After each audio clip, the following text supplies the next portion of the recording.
My father gave me my first camera when I was 14, and I asked him what I was supposed to take pictures of. And he said, I don't know, whatever you love. And that turned out to be the greatest piece of advice I ever got. The camera truly is an excuse to pay attention to others.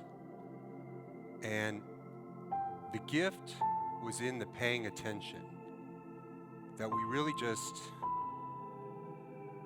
want to acknowledge others and reflect back to them that they're worthy of being here and let them feel seen. This is the yoga world that I see. It's not just the world that sells leggings. That's a small percentage of the yoga world. The yoga world is the whole world. Let's go in.